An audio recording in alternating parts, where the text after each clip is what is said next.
Ôi, chân đi qua lại.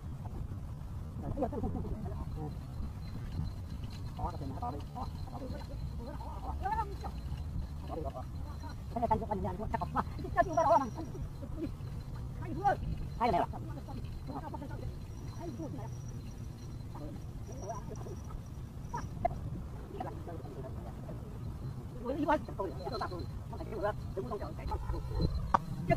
dạ ha.